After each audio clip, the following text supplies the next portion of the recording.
Samarqandda 3 asrlik masjid borligini bilarmidingiz?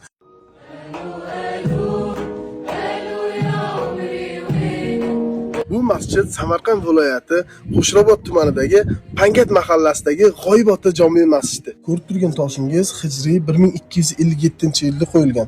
Masjidimizda eng oxirgi qo'yilgan toshi.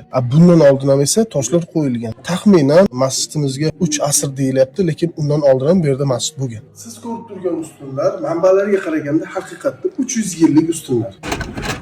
Eshiklarga e'tibor qiling, o'sha davrlarni eslatadigan innovatsiyada qilingan eshiklar. Masjid yaroqsiz ahvolga kelib qolgani uchun mahalla ahli bir savobli ishga qo'l urgan. Savobga sherik bo'laman desangiz, videoni oxirigacha ko'ring. Ko'rib turgan yeringizda 2 oy avval hech narsa bo'lmagan.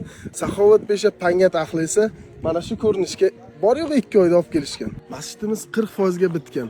Mablag' yetmaganligi sababli qurilishimiz hozir vaqtincha to'xtab turibdi. Savob talab insonlarimizni masjid qurilishiga taklif qilamiz. Imkoniyatingizga qarab xohlang mablag', xohlang qurilish mollari. Masjid ahli har ikkala vaziyatda ham haqqingizga duo qilib xursand bo'lishadi. Bu videoni Saxovatpesha Qo'shrabotlik tanishingizga jo'natib qo'ying. Zora siz ham savobga sherik bo'lasiz.